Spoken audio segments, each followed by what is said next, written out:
Hey everyone, Mr. Armitage here.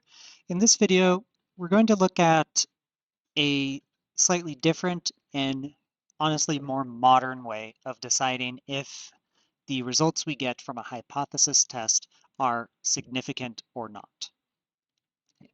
So this is the normal model diagram from the example in the previous video of the hypothesis test with proportions dealing with orange M&Ms. Okay, we got a bag of 122 and 21 of them were orange, which gave us 0.172 for p hat, okay, our proportion of that bag. And since it was not at least 2 standard deviations away from the mean, we said that we failed to reject the null hypothesis. Now, the more modern way of doing this is we're not really calculating we're not basing it off of z values anymore, or z-scores. Because computers are much more powerful now than when this was developed. They exist for one. And so what we can do is, rather than deal with z-scores and all of that, we can sort of generalize into what is the probability of obtaining at least these results. And this gives us something called a p-value. So for a p-value, we start off assuming that the null hypothesis is true. Okay, that's how we set up this normal model here. And so assuming that it's true, what is the probability that we would have gotten our results, or greater than our results, completely by random chance? Okay. Due to sampling error, we could say. And so you could look up your z-value in a table, right? And, well, it's going to be the combination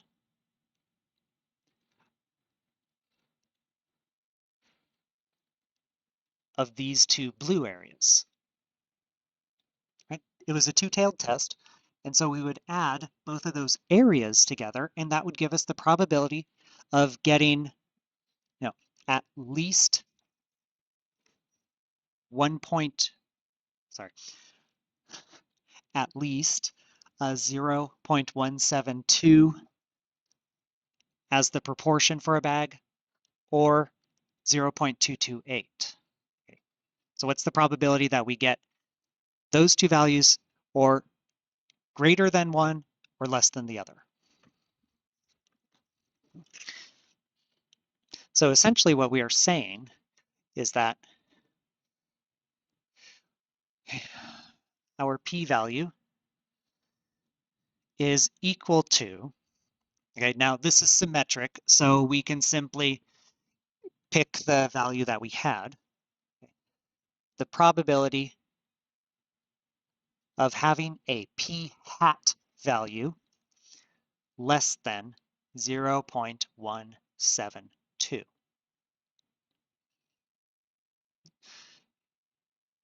And that would be multiplied by 2 because it's symmetric. And we have 2 of these areas, right? The less than 2 is just the one on the left.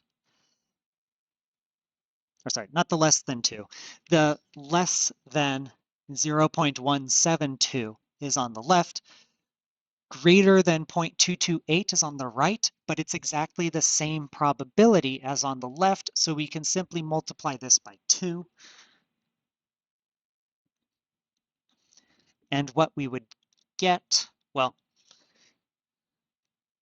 it ends up, because of the z-score, it is analogous to a z-score being less than negative 0.77. So we could use a z-score table to look this up. We'd multiply it by 2 still. Okay.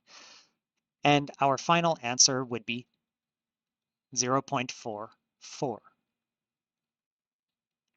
for our p-value. So the probability that we got, the results that we got due to random chance is 0.04. 0.44. I need to stop looking at all the extra numbers around. Right, about 44%. So obviously it is very likely that we just got these results due to random chance. Okay? That probability is relatively high. And actually what we talk about, okay, when we want to decide what probability is acceptable for unusual results is something called an alpha value or significance level, right? Exactly related to our confidence level as before. So typically, well, alpha level or the significance level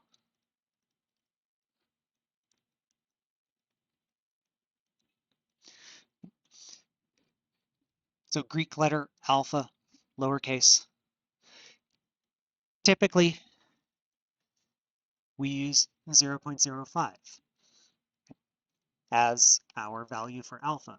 So a 5% significance level, which relates exactly to a 95% confidence level.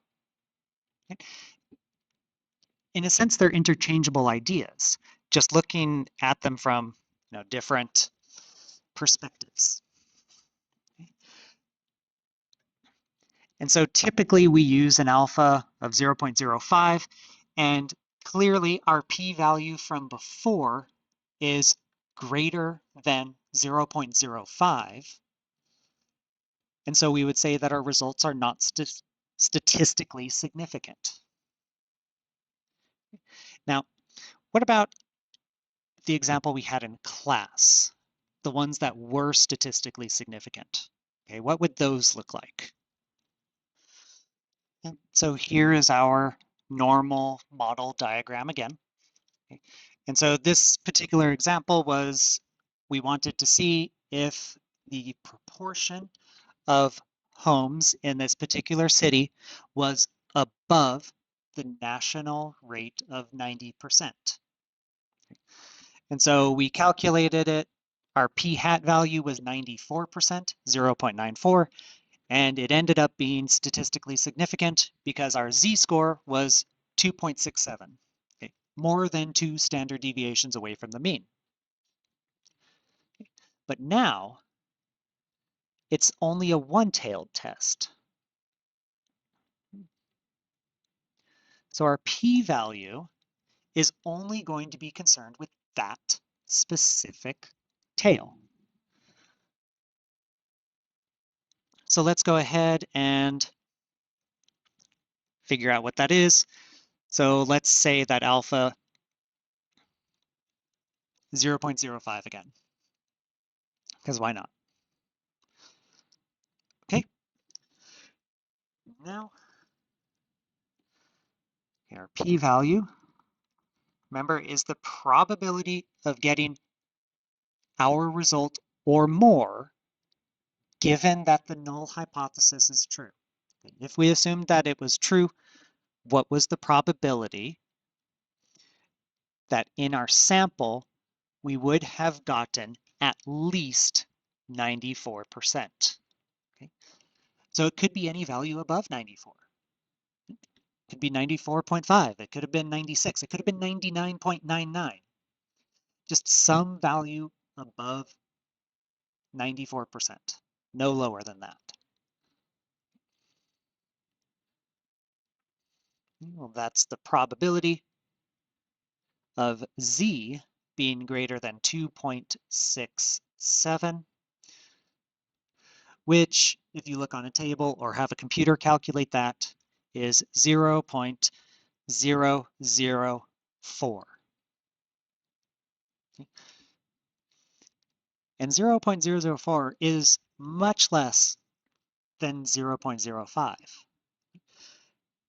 So yes, the likely or the probability that we would have obtained 94% or more homes with a smoke detector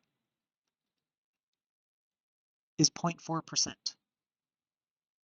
which is minuscule. So no wonder these results were significant. Now, just for the record, the most common values for alpha usually. Okay. So 0.10 we saw, 0.05, and 0.01. Okay, 10%, 5%, 1%, roughly. Well, our critical values for Z, okay, so we said if it's more than 2 standard deviations away from the mean, then it's significant. And we know from the previous video on confidence intervals that 95% isn't really 2 standard deviations away, it's 1.96. Okay.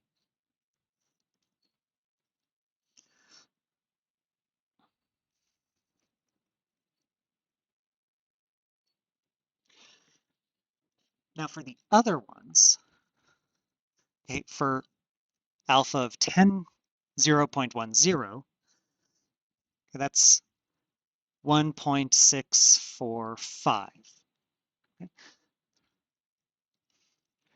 And for 1%,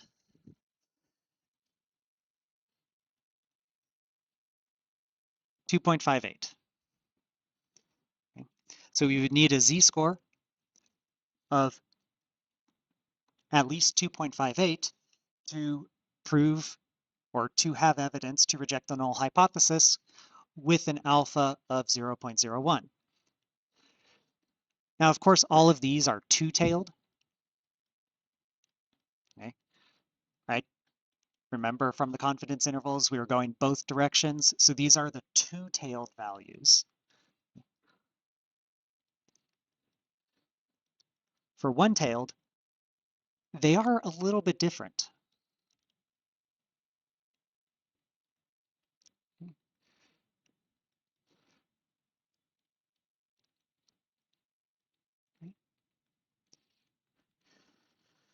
So for an alpha of 0.10, our one-tailed critical z-score is 1.28.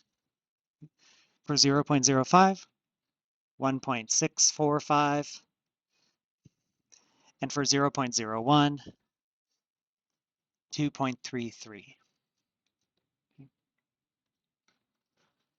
So depending on whether we're doing a one-tailed or two-tailed test, okay, and this applies for all future hypothesis tests, if we're doing one-tailed or two-tailed, our critical z-score is going to be different. But if we just look at the significance level, alpha, and we know the probability of obtaining at least our results given the null hypothesis is true, the p-value, well, we can directly compare. We don't have to worry about the z-score at all. And basically all software, okay, any statistical software at all, is going to give you the p-value. And so it becomes extremely easy to identify whether your results are statistically significant or not.